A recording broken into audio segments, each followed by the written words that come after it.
All right, this is Joey, and you are watching episode 3 of Mindset Mastery. And I got Cameron Piper here with me today. And just tell me a little bit about yourself, man. Thank you for having me on. Absolutely. So I'm Cameron Piper. I'm with the Piper Real Estate Group with Navex Realty. Real estate agent, I believe, for about 3 years. Okay. I was doing landscaping before, and then this is my first year in full-time real estate. There we go. Love it. So how old are you? 24. 24 years old. Yes, sir. Holy cow, dude. Yeah. I'm 33 this year, so I'm a little bit older than you, but just now starting in this entrepreneur business, being a business owner, having that mindset. So that's pretty cool to hear, man. Yeah. When I was 18 or 20, I was like, yo, one day I'm going to be a business owner. And I never would have imagined it being at 24. So how does that feel? It's a little crazy. So just being younger is just, you get a lot of weird looks. You get a lot of weird stuff, especially with landscaping, it was fine. But real estate, it was just everyone's like, you're just a little kid out here. And I'm like, oh, I got to grow a beard. I got to do all this stuff I got to bulk up a little bit, make myself look big. I mean, you don't, and don't take it, the bad way. Yeah. You don't look like you're 24. You carry yourself a little bit more mature, and you look a little younger, but not. I wouldn't say 24. I thought you were like 27. I'm not gonna lie, and that's not to knock on you look old, but that you carry yourself in that way, a little bit more mature, a little bit more seasoned. Appreciate that. Yeah, that's good, right? So. Let's just dive in. I want to hear a little bit about what your mindset is as somebody who's 24 years old. You're chasing something different than what most 24-year-olds would be chasing right now. You have I call it a business because technically as a real estate agent, it's kind of what it is. It's your business. You are generating your own business. You're going out there, you're having to present yourself in front of people and try to get their business as a real estate agent, as a salesperson, that's what you do. Yeah. And then before that, you said you had a landscaping business. Yeah. So you've been doing this. How long did you have your landscaping business? So I did landscaping so I first started out, I went to high school in Springboro. Okay. Then went to Saginaw Valley, played football up there. Springboro, Ohio. Yep, Springboro, Ohio. And then I went to Saginaw Valley, which is up in Michigan. Played football up there until COVID hit.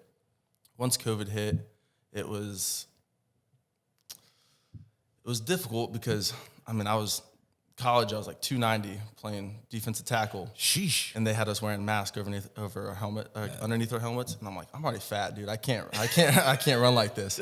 So I was like, dude, I can't breathe. That's I'm just dying. And Saginaw Valley, is that college? Yeah, it's okay. D2. D2, okay. Yeah. D2 college. Yeah.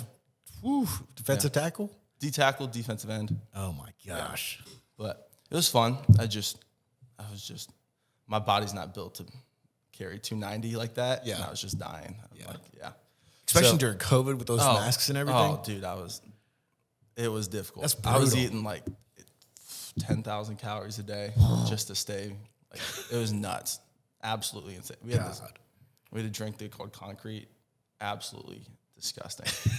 It was a pound of chicken, eggs. You had to drink that? Yeah, you put it all in a blender. Oh my God, that's disgusting. Yeah, nasty. But we did that. And then I came back down here once COVID happened. I was like, well, do I go? Still got 2 years left in college. So do I go ahead and do I go kind of the internship route?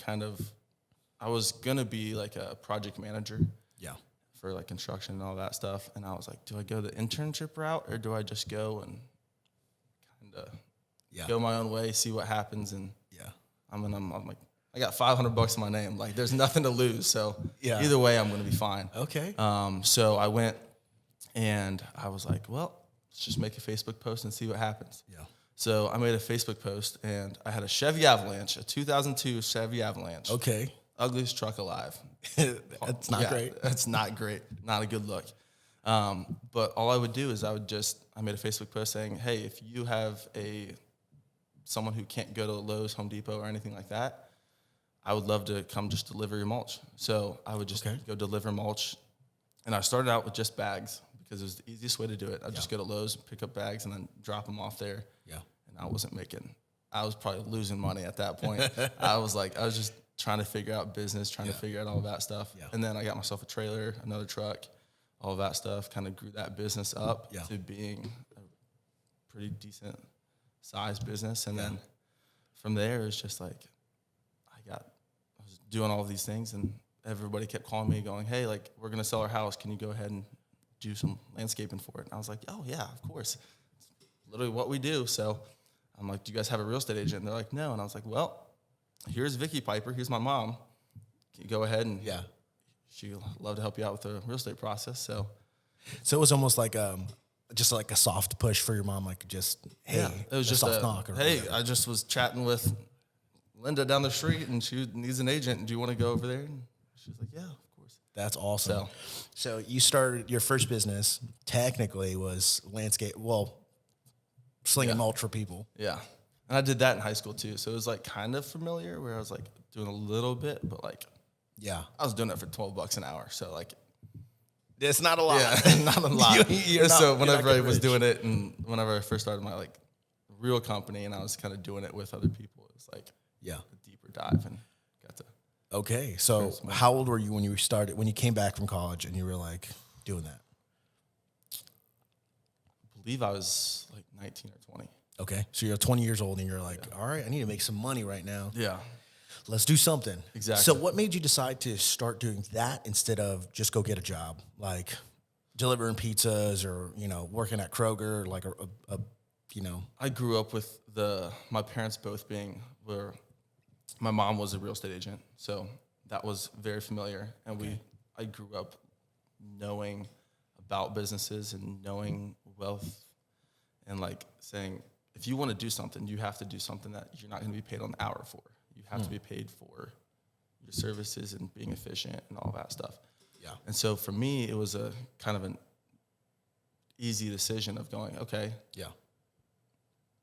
And like the very beginning, I was like, oh, I'll just go hire 5 guys and I'll have them do the job, and I'll just sit back and collect checks. It's not even close to how it went at all. But that's like whenever you first get into business, that's how you think everything's going to go. And it's just not even close to how that works. Yeah. So when would you say the transition happened from, I'm starting this little mulch thing to, dude, I should probably make this like a legit business? Or you started scaling a little bit and you're like... It was after the first year. Yeah. Oh, so you did that for a year. I did that. Well, it was more learning the processes and learning what worked and what didn't work. So like my first year was I started out with just doing mulch bags. Yeah. And then I was like, okay, I would go get it delivered because I had a 2002 Chevy Avalanche that had 230,000 miles on it. I ain't pulling a trailer with that thing. Engine blows up on you. It's just blowing up all the time. I put way more money in that truck than I needed to. Yeah. But I was doing that, and I was just figuring out, like, pulling weeds. I just started out, and like, whatever someone had and they were willing to pay me for, I'll do whatever. Yeah. And it was one of those things that I would always tell people, I'm like, I'm just starting out. This is my first time. I try to make a little bit of money, so pay me what you want. But I want you to know this is my first time. I'm using this as a learning experience. So if it's bad, I'm sorry. I'll fix it. But if it's good, then like I'll kind of learn that way of. Yeah. And that's what I think a lot of people have a hard time doing is they're not making money right away. Yeah. And so they're just like mulching is no-go, mowing's a no-go. I'm like, I'll give it 6 months. I'll lose money on it. We'll see what happens. And kind of, I'm like, what if I find an efficient way to work it? Or what if I find a different way that people aren't doing it to make it actually work? So I spent the 6 months to a year just to try to find out what worked, what didn't work, kind of took a deep dive into it. Go, okay, like, all right, so we made $30 today. We're not doing great, but let's see tomorrow how we do. And so it kind of just helped me price out stuff and kind of just go, this is my bottom line. Because like a lot of people, they just look up like, okay, what's the average cost, rather than going, okay, this is what it literally cost me to do this. And this is literally what hour per hour everything cost me. Yeah. Breaking it down. Yeah. Excel sheets, everything. Wow. That's impressive. And you're right. People don't think like that. And I was the guy that when I had my guys, I was like, all right, technically on this yard with this amount of space, we should be able to do 2.5 yards per hour or 3 yards per hour. Yeah. And like I would project it out and go, okay, I'm going to go to the next job, go quote this out. When I come back, I expect this to be done. Wow. And because I would sit there and stop watching, like time myself doing it. So I would make sure I was aware of how long it actually took. Okay. Yeah. Yeah, that's good. So you were down to you were taking detailed notes, down to like minutes or seconds of like how long it takes you to finish out this specific job. That way, when you brought somebody on, you already knew the process. Yeah. Exactly. Dude, that's awesome. And when I worked by myself for that first year, I didn't have any employees. I had one guy, don't come at me.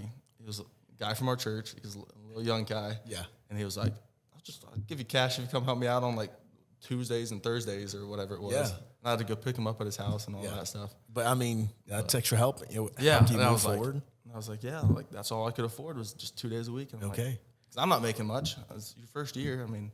Yeah. Okay. So next question: how much did you make in that first year of doing landscaping? Oh, I have no idea. Not much. I can tell you that right now. Yeah. It's very little. Dang. And so you transitioned from mulching to what else did you add on? So we did mowing, mulching. We would do like the whole tear out all the landscape, put all new ones in. Yeah. I get a little bit into power washing, like gutters and all that stuff, but it was more of my next step was the hardscaping stuff. Yeah. And I was like, that's when I made my decision of, do I either go into landscape full time or do I go into real estate full time? Okay. Because it was the hardscape, you have all of your equipment. Yeah. I mean, you have hundreds of thousands of dollars of stuff. Yeah. And for me, I was like, I either go that route or I go into real estate. Okay. So you had a crossroads of what you were going to do, and then you make that transition to now you're doing real estate full time, or was it part time? Did you start up like part time, full time? What did it look like? So sorry to my first clients ever. I was doing landscaping and real estate, and so I would back in like trailers full of mulch into people's houses while I was going to go show a property covered in dirt, because I was like, well, they know what I do. Yeah. And so it's like, if you call me, like if they give me a day's heads up and like, oh, I'll be professional. I'll be like dressed up nice and everything to go. But if you call me, I will drop whatever I'm doing right now and I will come show you that house. Yeah. And so I just walked around. I had an extra bag of clothes in the back of my truck, and I was like, yep, we'll do it. Let's show this house. Yeah. I was like, oh, poor guys. I'm like, Axe body spray. I was like, all right, that's good enough. Like, that's all you're getting. Dude, that's a different perspective to have. Yeah. Because you're like, listen, I got to make it happen. Yeah. Because nobody else is going to make it happen for you, Yeah. especially in the real estate industry, right? It's insane. So, like, the one thing that I was kind of taught is if you don't show the house, somebody else will.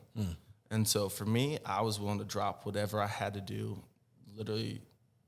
Whenever you only have like 1 or 2 clients, and like your whole entire pipeline, you're like, whatever you want, I will do exactly that. Wow. And so for like, I would just go show houses with trucks, trailers, all of that stuff, and it was just like, whatever you want me to do. Yeah.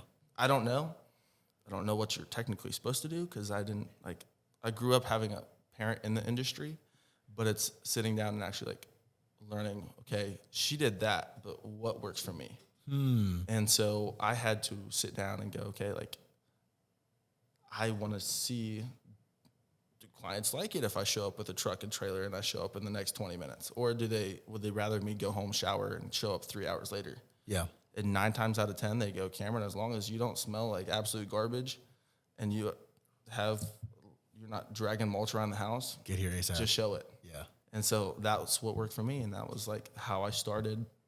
And it was also like, I knew I was either going to do real estate full time or do landscaping full time. I was trying to figure out the balance of which actually works and which actually like I could see myself doing, and not even thinking like today, but like 10 years down the road of like having kids, having a family, and all of that stuff. Yeah. Yeah. It's like, do I want to be having like, it's 2 different ball games of like real estate. It's a lot of time, a lot of energy, a lot of people. And landscaping was a lot of money going out and equipment, a lot of those things. And I'm like, for me, I like the connections of people, and it doesn't seem as hard of a job. Not as hard of a job, but it doesn't seem like so physically demanding where like if I did landscaping, my other thing was I was playing football, so I have a bad back. Yeah. I'm doing landscaping. Yeah. I'm like, I want to be able to hold my grandkids. I want to be able to do all those things. And for me, like my body's already like deteriorating because being 290 is a little tough. It's not good on the body. Not good on the body. Yeah. Don't suggest it. I mean, I walked into college at 200, like 200, 210. Oh my gosh. So that was like dramatic change in my body. Yeah. Yeah. It was nuts. But, Wow. for me, I was like, I want to be able to like run around with my kids and do all that stuff. So having something that wasn't, I mean, I'm 24 and I was 23 at the time. And I was like icing my back every night. And I'm like, yeah, That's not not good. going to work. Not going to work long term. Holy cow. Yeah. So it was one of those things. But I mean, I appreciate those times because it did teach me of what I had to do and like put myself into people under me's position so I would be able to learn exactly what they're going through. Yeah. That's good. Yeah. So That's pretty cool that you took the initiative to learn how to do those things. That way you could lead people properly. You said something that kind of stuck out to me, and it was about when you said your mom did something a certain way. Mm-hmm. So she would go out and she would meet customers or clients this way. Yeah. And you're like, I need to see what works for me. Mm-hmm. I think too many people think, sales or real estate or being a business owner is just like a plug and play. This is exactly how you do the playbook. Follow the script down to a T. And people are so focused on the script and they think it's just going to work every time. But the reality is you have to figure out how the script works for you. Yeah.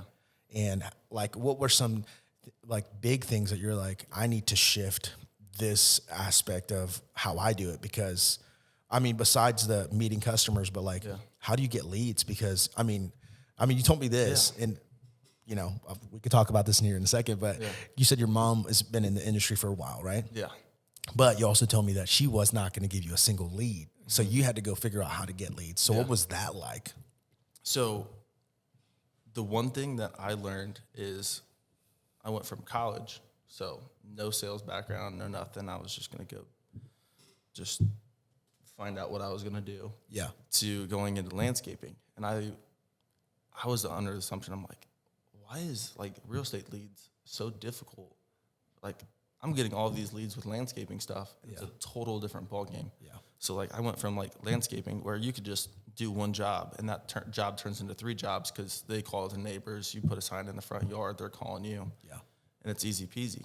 While like because everybody, it's such a low demand of. Like, it's such a low cost per like houses are the biggest thing that someone's ever going to purchase. Yeah. 95% of the time. Yeah. 99% of the time. A couple $100,000, exactly. Several $100,000. Yeah, exactly. Versus landscaping was $1,000 or whatever it was for the average small little house. Yeah. But it's like with landscaping, it was I'd just be able to people drive by, look at houses, all that stuff. And real estate was not even close to that. I thought I was like, dude, I'm going to come into this real estate industry and I'm going to like break all the records. I'm here to stay. Like if I'm doing 400 houses in landscaping, I could do 400 houses in real estate. Yeah. Not even close to reality. Where it's like in real estate, like the average person only knows 3 people that are going to be buying or selling a house a year. Oh, wow. So it's 95% of people want landscaping if it's at a good price. Yeah. You only have 3 people per connection that you have. Okay. And so it's one of those things and the average person knows about 3 to 5 real estate agents. Dang. So it's one of those weird, it's like, I was always preached like, don't suck. Yeah. So it's like, you have to be the best of the 3. Best of the 3 for all 3 of those situations. Dang. And it's one of those things that, like, as a real estate agent, like, I had to optimize my conversations with people. And that's what I think that people loved about me in the very beginning was I was pulling in with trailer loads. They're like, who is this kid? It was this kid. Yeah.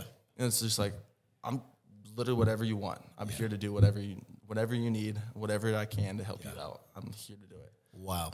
And so we started out with that. And then it was like with real estate, like Vicky was a pastor for 20 something years. Yeah. She was a children's pastor. She's been connected for a long time. As long as I've been alive, she's had been connections, building connections and all of that stuff. Yeah. Especially as a pastor. I mean, especially with the age of, like just having those many years of connections versus someone who's 20 years old, 21 getting licensed. Just like, starting. It's like, you're like, I don't know anybody. Like, for me, like I went to college and I was like, okay, I want to go to college. Everything's going to be easy peasy. I'm going to never come back to Dayton, Ohio. Yeah. So I was like, oh yeah, see you guys. I'm never talking to you guys ever again. To then going in and coming back, I'm like, I just kind of told everybody to hop off. Like, I kind of need some of those people to call me back. Yeah. And like, that's crazy. And so it was like, I never thought I was going to be back here in Ohio. Wow. Like I thought I was just. Did you burn any bridges when you like left, or? I didn't burn any bridges, but I didn't maintain those, which is pretty much. It's almost the same thing. Yeah. It's like you go in and you're like, I'm not going to talk to you again, so why would I? Yeah. I'm never going to see you again. So, so it's one of those things that like I came back down and I was like, okay, I have no friends. Huh. And so for me, like, I'm a very extreme person. Like I'm just going to put it out there. I'm like, I will do anything if I want something, I will make it happen. Yeah. And so for me, like, I really wanted friends. And so like I came back from Michigan, I had nobody. I was like, go find friends. Yeah. It was like, let's go find friends. Where does a lot of people stay at? Huh. I'm like, church. And so that's when I met you. Yep. Is because I stayed at my parents' church, and my parents, like, kind of life. I was, growing up, you live your parents' life. You don't live your own life. Yeah.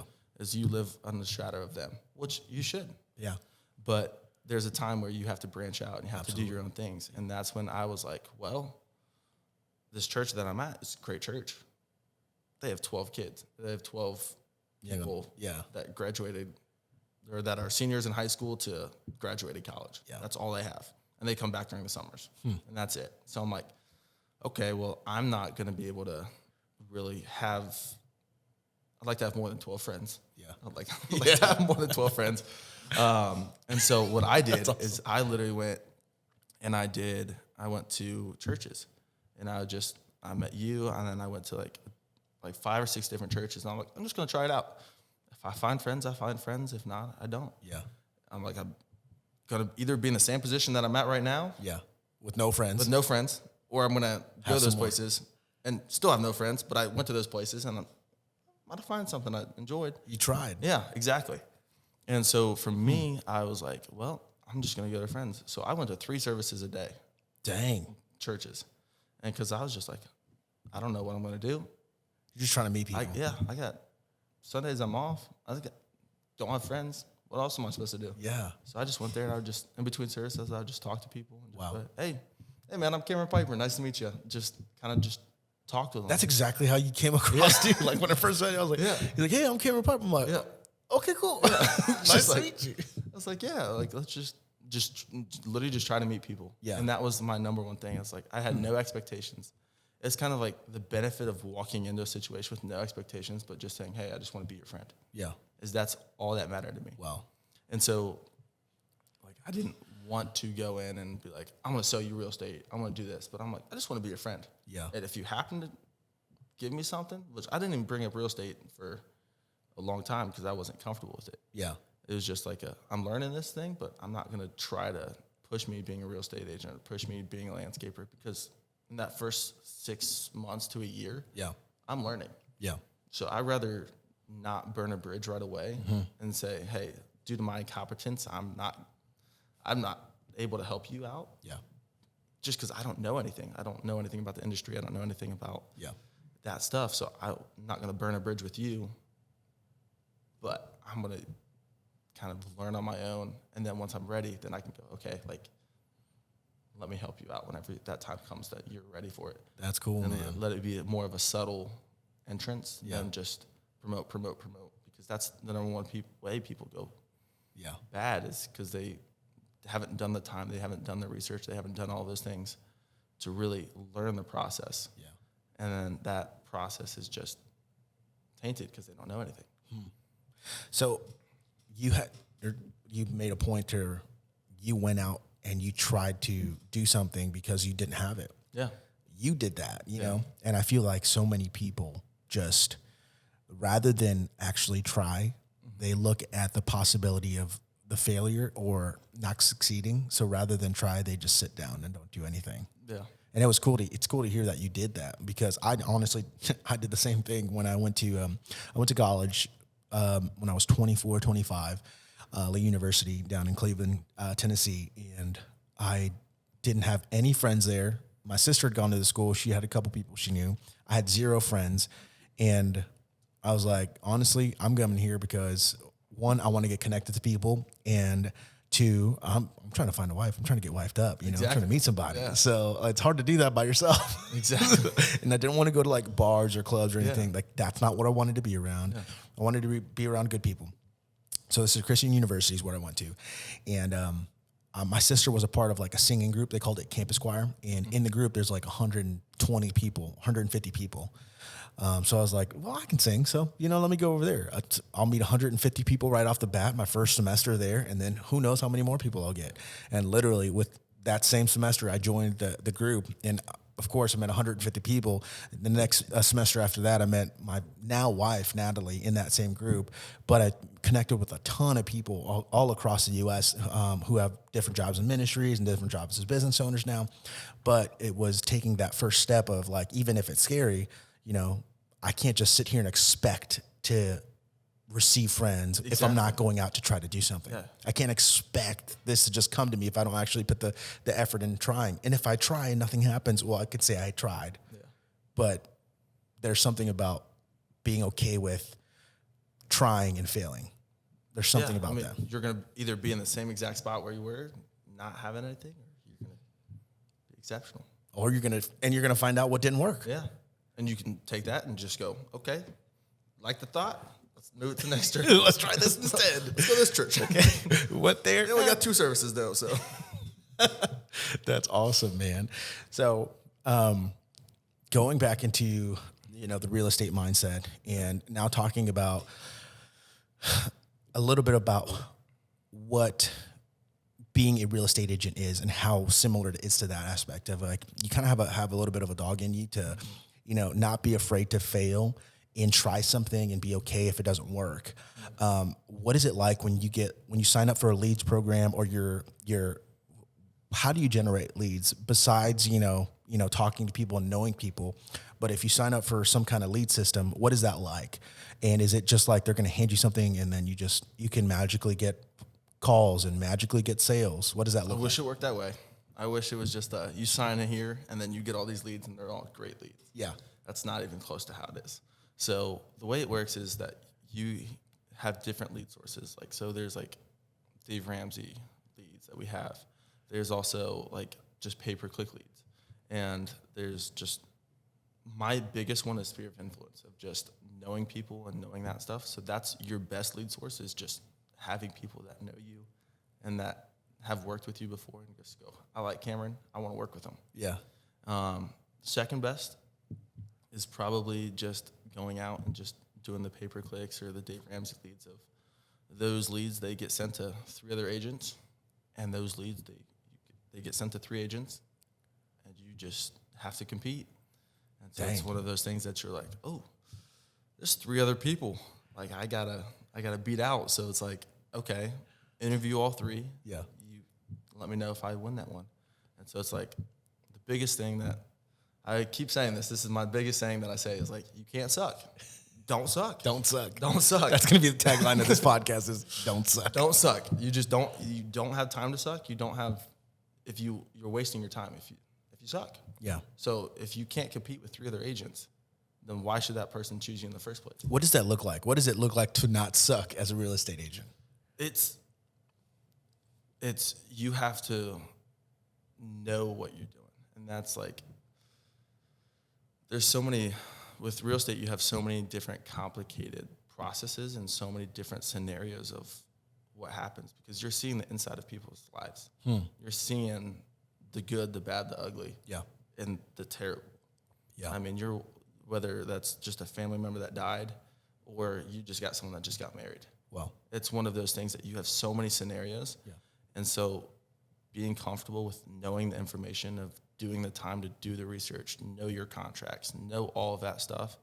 So whenever you have different scenarios, you know how to navigate. Yeah, you have to navigate those and really figure out, how can I best serve my client? And best serve this person, because I don't want you to be in a position where I'm taking that hard situation, and if you have a bad agent, it just makes it 10 times worse. Really? Of like, grandma, grandpa passed away, and then you have this agent, and he or she just is terrible.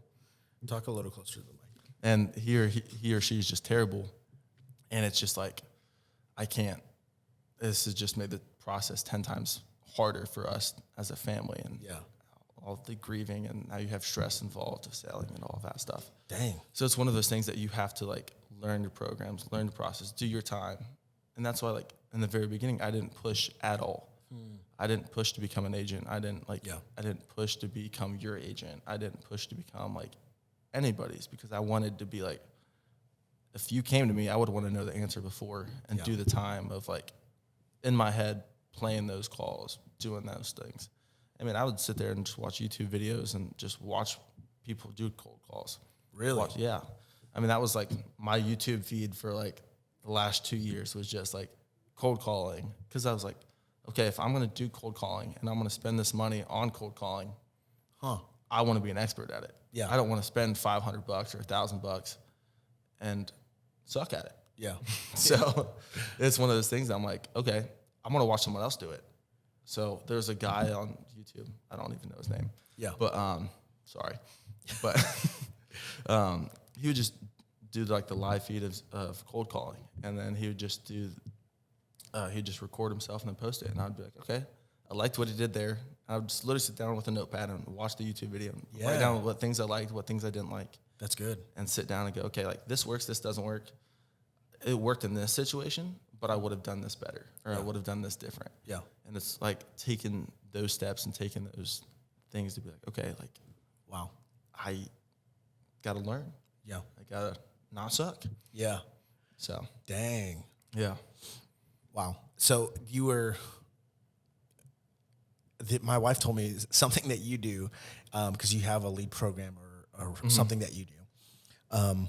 And you'll have like your phone on, like your phone is always, it's never on silent. Never on silent. Okay. Your phone. It's crazy. Never on silent. I would lose my mind. Yes, it's insane. But your ringtone, she said your ringtone is like the Jaws theme song. When you get a lead or something. Shark Tank. Absolutely. It's going to go to 3 different agents. If I'm going to go ahead and win it, you want to be the first one to answer? I want to be the first one to answer it. Dang, dude. So that's what happens is I go in and I'm like, okay. I hear the donna, donna, and I'm like, all right, got to answer it. And so like I accept that lead and I go ahead and call them. Wow. And so it's like, I mean, I've gotten deals of like people calling me at 2 a.m. Really? Yeah. I mean, I've had insane, like literally every way you think you can get leads. I had like, back in my like single days, I had a girl that I was friends with, and then her friend, she called me at like 2 a.m. because she wanted a ride. And then I answered it, and then she's like, oh, he's a real estate agent, yada, yada, yada. And I was like, do you guys actually need a ride? Like, I'm dead asleep right now. I'm like, I don't want you guys to drive, but if you guys need a ride, like, I can give you a ride. And she was like, oh, like, he's a real estate agent. And I was like, yeah. And she's like, okay, I'm gonna reach out to you. I'm gonna buy a house. I was like, okay. Sure. I'm like, all right, sure, that's fine. Sure. And she's like, okay, we're just gonna call an Uber. And I was like, all right, that's fine. 2 days later, I get a Facebook message of a Zillow listing, and she goes, Cameron, can we see this house? And I'm like, what? I'm like, yeah, sure. And dang. Yeah, true story. Dang, I was not expecting that. And so you get to like the craziest things. I mean, guy at Tractor Supply, I bought a trailer. And he was like, so what do you do? And I was like, well, I'm a real estate agent and landscaper, yada, yada, yada. And was talking with him about like just everything that we've done and all of that stuff. And he's like, well, he goes, I'm paying like $1,800 a month in rent. Do you think you can find me a house for that? And I was like, yeah, all day. I was like, yeah, all day. Let's go ahead and get you pre-approved. So got him a house. Wow. Yeah. And so it's like literally like gas stations. I mean, everywhere you go, it's kind of just like you present yourself and opportunities will come. It's not just handed to you. No, it's like it's building connections. And I think a lot of people, they try to force their way into conversations and force their way of things to happen. And it's more of like, I'm here if you need me. Yeah. I'm not going to sit here and I'm not going to force you to buy a house. I don't want you to. Yeah. I don't want you to be forced to buy anything or do anything like that. But I believe I'm the best fit for you. Yeah. And if I'm not, then I can get you connected with someone that is. Wow. And there's some people that's like, some people aren't going to be the best fit for you. Yeah. Some people aren't going to be the best fit for your company. Some people aren't going to be the best clients for you. Yeah. Sometimes you got to suck it up because sometimes they want to work with you and you're like, okay, I'll do it. Yeah. But there's other times where it's like, I think you're great and I think you think I'm great, but I don't think I'm the best fit for you. Yeah. And it's like sometimes. Have you had to tell anybody that before? I mean, I've had people that were referred to me, and it was kind of like, not to get graphic, but like it was a domestic abuse case, and the wife was referred to me, and she didn't like how I'm kind of a larger guy, and that scared her. And so then I passed that down to somebody else. And so it's one of those things that's like, I think I'm a great fit. From the phone call, we had a great conversation. Everything was great. But sometimes there's different circumstances of like, I'm not truly the best fit for you. Yeah. Yeah. And it's like, those are out of the blue case, and like, there's nothing you can do about that. Wow. But it's one of those things that you're like, I respect you. Yeah. I want you to be the best, and I want you to have the best interaction. Yeah. There's different things that you kind of just got to be like, okay, refer it out when you can, and sometimes you got to keep what's yours. Yeah. That's good, man. So, so going back to you having, like, you being a real estate agent, starting to get into this business now. One thing we've talked about off camera is how you did landscape before, went into real estate, but you actually made more doing landscaping, right? yes. Than you do have real estate so far. So with that, I mean, I was developed for like almost 4 years. In landscaping? Right around that time. But I was doing more in volume on that rather than doing it in real estate, because it's a total different ball game. And for me, like those 3 years or those 2 or 3 years that I had of before I went full time, it was just learning the process, learning how things work. And so I'm like, okay, I made like 40 grand. Wow.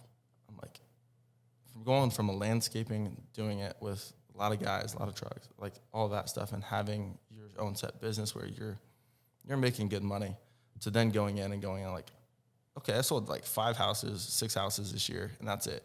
Dang. I'm That's like, not a lot of money. That's a check every like 2. That's a check every 2 months. Dang. Yeah. And like some of those were like 3 in 1 month, and then I would just like not sell a house for 6 months. Holy cow. And so it was one of those things like that. It was difficult. I mean, I went from my first year in real estate, from me going, okay, I'm going to give this company up and I'm going to give it to somebody else, someone that's going to appreciate it and someone that's going to take care of it. Yeah. And I'm going to go into this full time. I sold my first like $1 million deal. I was like, oh, I'm set. I'm golden. I'm like, this is my like easy peasy. I'm made for this stuff. Yeah. And I sold that in November. I didn't sell a house for December, January, February, March, or April. Oh, wow. Yeah. So I didn't sell any houses at all. And I was like, I'm doing cold calls. I'm doing leads. I'm paying for leads this whole time. And I'm like, I can't close a deal. It was one of those things that I let my ego get in the way, and I was so caught up on like the prices of houses and all that stuff. And it was more of, I went for the property rather than the person. Wow. And it was one of those things that I'm like, it took me until like probably a couple months ago for me to be like, okay, like, I don't care about the property. I don't care about the value. I don't care about any of that stuff. I just care about the person. And so it's literally just comes down to me caring about people more than I care about the price or anything like that. Wow. And that's what, like, my landscaping, I had a little bit of that too, because I was doing, I mean, there's different, you have so many, like, when you're at people's houses and you're doing a home care business, you see so many different styles of how people live, and you see the good, the bad, the ugly. And it's like, I mean, I've had times where I was crying in the rose bushes with a lady because she just got diagnosed with cancer. Wow. And she just walked outside, and we're the only ones out there. Yeah. Me and my little 6 high school friends. Yeah. We're all just outside, and we're just like, all right. And so we're like praying with her in the rose bushes. Wow. Which is a great moment for like us to be there and us to like to really teach her the gospel, teach her like this is what love is. I don't care where you're at, where you're from, what you're doing. I don't care what you're paying us. I'm here just to serve you. Wow. And whether that's as a landscaper or as a Christian, I'm here to help and I'm here to serve. Yeah. And for me, it's like with real estate, it's kind of taking those same dynamics of what you have of sitting down in the rose bushes with people. Yeah. Of sitting down and going, I understand this sucks. I understand this is terrible. Yeah. But let me help you. Tell me what you want. Yeah. And a lot of people, when it comes to real estate, they always go, this is what I've done, this is what I've done, this is what I've done. These are all the list of my accomplishments. This is everything I've ever done. I'm the best fit for you. Yeah. For me, I'm not that way. Really? I am a sit down and I go, what do you want? What do you need? How can I help serve you? Yeah. And I don't care about my accomplishments. I don't care about any of that stuff. I care about you as a person. Yeah. And whether you're a $100,000 deal and that's what I told people when I was doing, that was my big sale line whenever it came to landscaping and real estate. It was like landscaping. I'm like, I live off my landscaping money. Yeah. Whether you're $1 million client or you're a $100,000 client, I don't really care. That just goes into my savings account. Yeah. Because I'm making good money off of landscaping. So that was my big thing of whenever I was doing those processes, I was like, okay, whatever you want, whatever you need, I'm here to help you. Yeah. I care about you as a person. Yeah. But then a lot of people, it gets hard because as a real estate agent, you make some good money. Not gonna lie, you make some pretty good money. Yeah. But it's one of those things that it's what you do with the money to help other people, help your business, and help be able to reach those other people. Yeah. And dude, I'm not gonna lie, I can attest to how you treat people and you caring about people first. You took a call with my mother-in-law. You were at the NAVX office where, you hang out often. And you were talking to my wife, Natalie, and she was talking about, she was on the speaker or something with my mother-in-law talking about a friend that they have who is trying to sell their home and needed some assistance with some stuff. And you're literally just took time out of your day, like, hey, what do you need? And then you were just talking through it, and then you're like, here, just put me on, give me the speaker. Put me on. I was like, yeah. I remember that conversation because I was like, I have no legal obligation to you guys. Just want to let you guys know this is friend to a friend. This is what you should do. Yeah. I'm like, which is cool. Yeah. And I'm like, I don't care about the money. I just but I mean, if it turns into something, don't turn around and sue me though. Please don't. If it turns into something like down the road, like that's awesome. You took time out of your day to help somebody, and you're not getting paid for it. You weren't. It's not something like you were sitting there promoting yourself. It just happened, and you were ready to do it. And it's one of those things that people try so much to do advertisements, try to do all those things to promote yourself. Yeah. It literally just comes down to being in the right place, the right time, with the right people. Wow. And sitting there and being like, how can I help? Because for me, like those conversations, like landscaping is a little difficult to kind of give out, like not free advice, but like kind of go over there, do those like free jobs of what you could do. Yeah. Because everything does cost money. You have time, you have labor. Yeah. You have all your materials and all that stuff. But real estate, it's like, call me if you need me. Yeah. If I can't answer it, then I can find someone that does. Yeah. But for me, it's like would love to help, and it doesn't cost me anything. It doesn't cost me anything but time. Yeah. And if I'm sitting there anyways, I might as well just help you guys out. Yeah. So then I guess what I want to do wrapping this thing up is, talking about mindset mastery and how do you master your mindset? You know, how do you overcome what thoughts you have? Like, what do you do to not be okay with the status quo, not be okay with just being average? What is your thought process? Like, how do you master your thoughts? For me, it comes down to sitting down and going, I only have this amount of time on earth. I only have this amount of time. Why would I spend it doing the average? Why would I spend it doing those things that aren't improving me? Like for me, like I used to be a big video game player. I had to get rid of that because I was like, I'm spending way too much time on this thing. It's coming down to sitting down and going, okay, like what do people need? What do I need? What are the needs that need to be met? And figuring out how to do those and taking that learning process on how to figure out how to truly master that mindset of what needs to happen and how do I get there. Yeah. So it's not just it's more than just being okay with being average, which is very cool. You know, it's a different mindset. And from the conversation we've had today and, you know, previous to this, like I can 100% see that you're not okay with being average. You're okay with failing, but you want to fail so you can learn and find out what you don't want to do is what it sounds like. Yeah. I mean, you're going to have to say that you're scared of failing you shouldn't do it. Like you can't do anything without not failing. Yeah. You always have to go out and you have to learn those. Like, don't get beaten up because you have those small little failures. Yeah. Like, just because you make $30 in a day doesn't mean it's a failure of a day. That's true. That's one of those things that you got to learn it and you got to say, okay, this happened today, but how do I make this not happen again in the future? Yeah. Or how do I make $35 in a day? Okay. It's like, whoa. Like, don't go from 30 to $1 million. How do you make $5 more? And that's what I see a lot of people doing is they're with real estate and like with landscaping and all these other businesses. They go from like step one of selling $100,000 house to going out and selling $1 million house. It's a total different ball game. Yeah, you should go from 100,000 to 150,000. Yeah, to 200,000. Yeah, work your way up.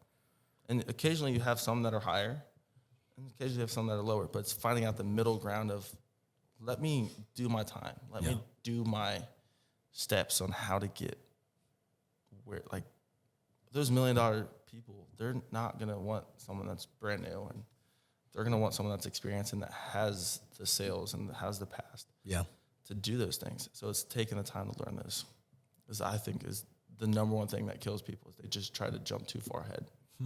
They don't take the time to learn the process. Yeah. Dang. Okay. I got some questions. I pulled Got up it. some, I got some help. I'm not going to tell you who helped me. Okay. It's definitely not ChatGPT. Okay. Got it. Let me see.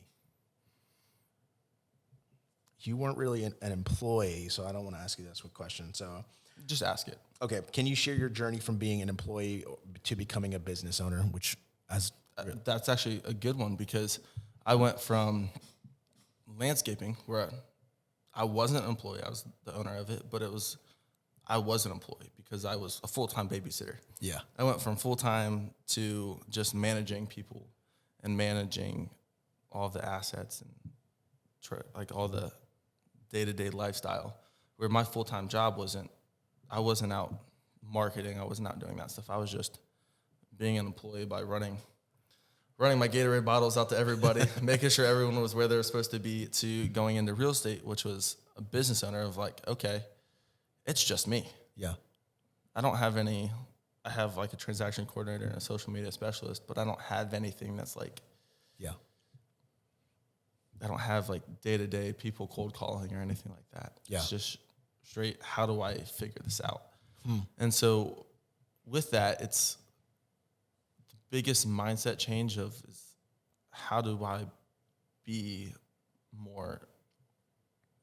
optimize my time? Because like it comes down to time management of my first little bit of the day is I wake up, eat breakfast, and then I go in and I just start doing cold calling and kind of your basic follow up with people for the day. Because nobody's telling you have to do that. Yeah. You have to go do that. Yeah. And it's one of those things that for me, I know that in the morning, not many people are going to want to go see houses unless it's on a weekend. Yeah. But most people work 9 to 5. Yeah. So that 9 to 5, they're not really going to want to reach out to me to go look at houses. So, because they're at work. So I'm going to go text people because most people text at work. Yeah. And so I went and I just started doing that in the mornings and then showing houses. And then I also have to optimize my time with my family, my relationships and all that stuff. Yeah. Very cool. Next question. How does the sense of responsibility differ from being an employee to a business owner?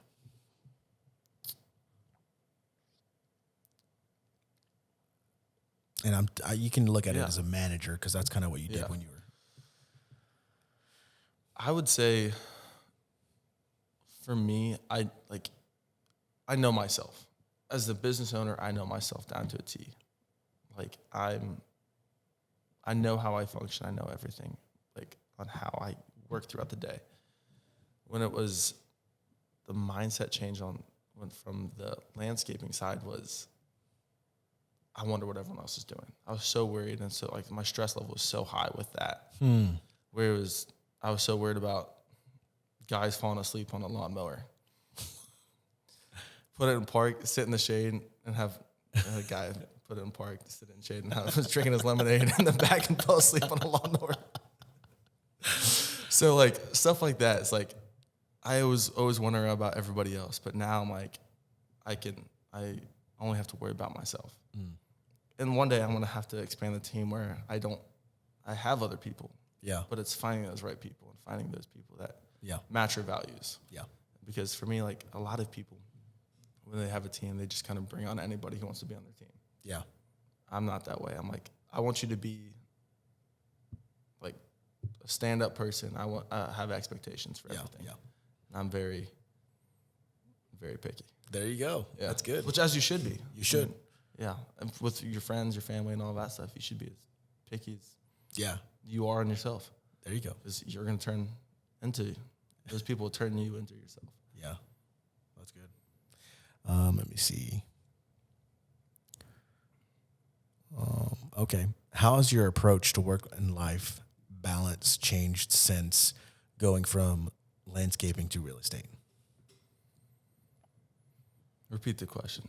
So how has your approach to work-life balance changed since, going from landscape to real estate? Were you working significantly more, or are you working more now? That's a great question. Landscaping, it was a lot of time where you're not billed out through your hours, but you have a set job and you have to get it done by this time frame. Yeah. So whether you have 3 days to do it, and whether that takes you 6 hours a day or whether that takes you 12 hours a day, it doesn't matter. It's still got to get done in those days.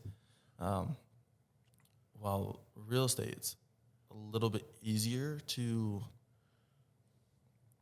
manage your time. Yeah.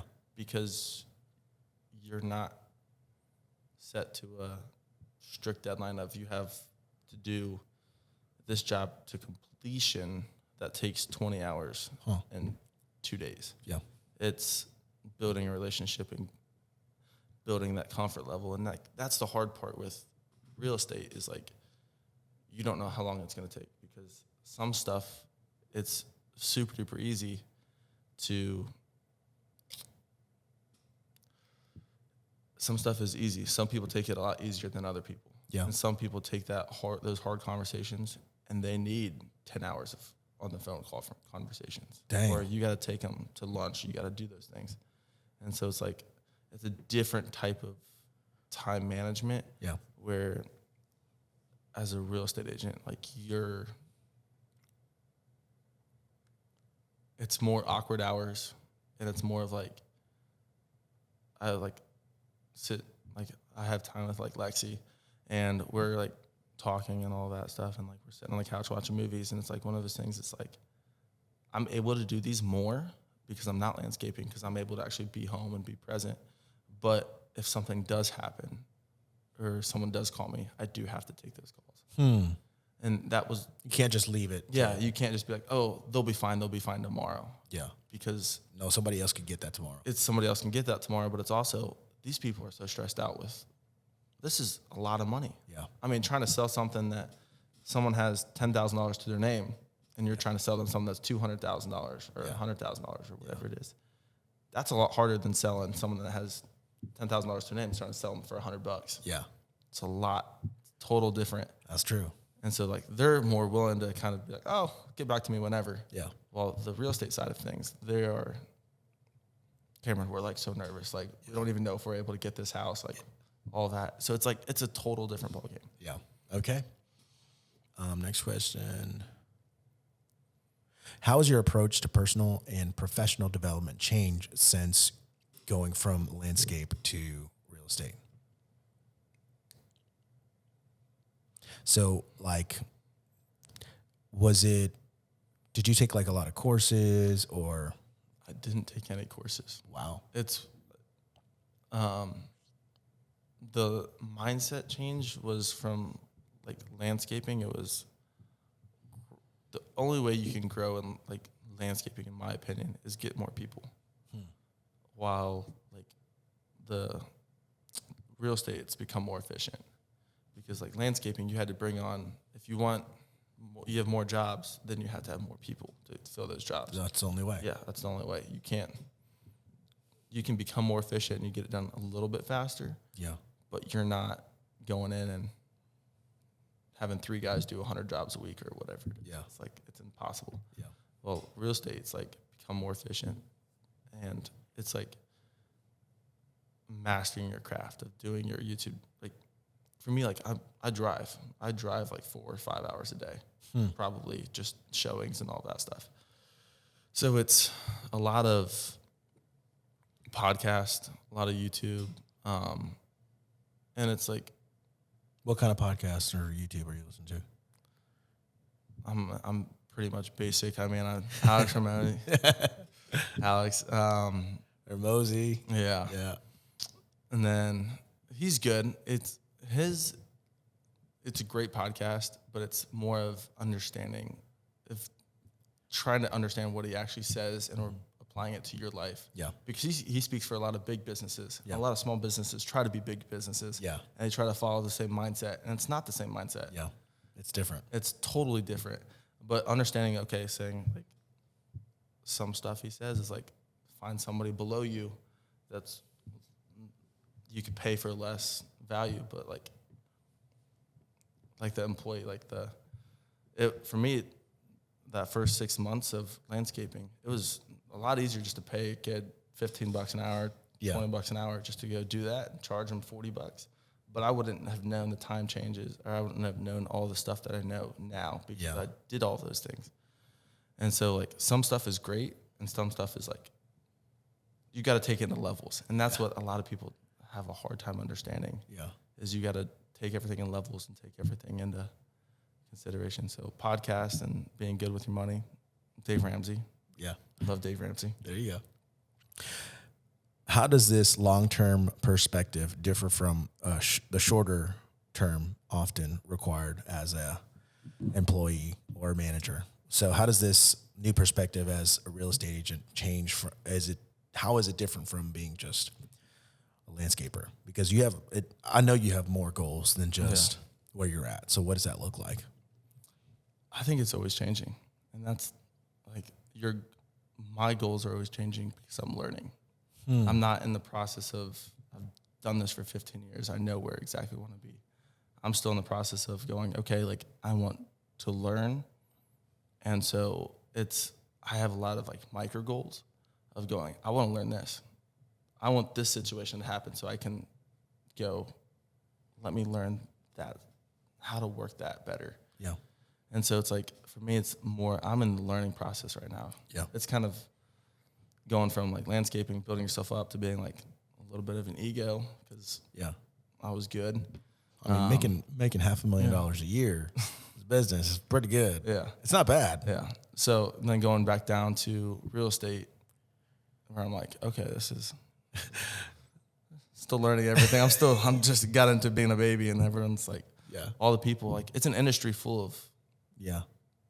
older people. Yeah. Where those people have been in, I mean, there's countless people that have been in the business for 20, 30 years. Wow. I feel like everybody's been in the business for 20 years. Yeah. Like whenever someone calls you like, oh, I've been in the business for 20 years. You don't need to tell me how to do this. And I'm like, okay. Great. Yeah. I'm like, Good talk. yeah, I thought I'd try. So it's like I'm just in the micro goals right now and just figuring out Cool. how to do everything. Yeah. What would you say to somebody who's either just now started real estate, like they're fresh into it, or they're thinking about starting it? What are some things that you would tell them to encourage them, or things that they should do? Learn from as many people as possible. So whenever I learned this thing, and my dad taught it to me, and he goes, Cameron, you don't have much that you can offer to people in your very beginning first years. Your first 2-3 years, you have about nothing that someone who has 20, 30 years already knows. Yeah. So, but what you do have is you have $200. Go take them out to dinner. You can't afford your dinner yourself, but go take them. Say, hey, I want to take you to a nice place. Let me take you out to go to steakhouse. Let me do that. And just say, hey, I'm new to this. Let me teach you. Let me learn. Yeah, let me learn. Teach me everything you know. Some stuff, if you don't want me to use it, I won't use it. Huh. But whether that's learning in from plumbers, electricians, any business owner, where like some people, they just get stuck in the real estate and they learn all of their methods of how they do business from real estate. Huh. But there's so many other businesses out there. So my dad was like, go take $1,000 and go just text those business owners and go, hey, let me take you out to dinner. Just talk to me. And the best part is I can go, hey, like, if you're a plumber, I'm not going to be competing with you. Yeah. I don't care what you do. Yeah. I don't care, like, any of your trade secrets. I'm not going to ask for any of that. How's your marketing? How's your people-to-people relationships? Yeah. What's some business advice that what's some business advice you can give me? And tell me what you do for marketing, because if I can take a little bit of that and put it towards my business, yeah, and I can kind of pick apart. Yeah. Kind of the same thing with podcasts, is taking it in levels. Yeah. Of going, what works, what doesn't work. Yeah. Yeah. So that was probably my biggest thing of like, you don't know anything. Don't act like you know everything. Yeah. You suck. So get to the point where you don't suck. Yeah. I like it. Awesome. So that was my like biggest business pointer that my kind of parents fed into me was, don't learn from one person. Don't learn from one group of people. Learn from everybody. Yeah. And figure out, because the way you talk to plumbers isn't going to be the way you talk to your clients or the way you talk to electricians and all that. Yeah. So it's like learning just the process. Dude, that's good. Yeah. I like that, man. Yeah. Bro, it's been a pleasure having you on here. Been great being on. Yeah, dude. Awesome. Love it. I appreciate it. Absolutely, dude. So thanks I'm looking down at the lens because I always look up. I gotcha. But yeah, man, this has been Mindset Mastery with Cameron Piper. Previously, he was a landscape company owner. Now he's a real estate agent, and he's crushing it. He's going to be moving on to some big things, and look forward to seeing what you do, man. I appreciate that. Yeah. All right, that's it. All right. Sounds good.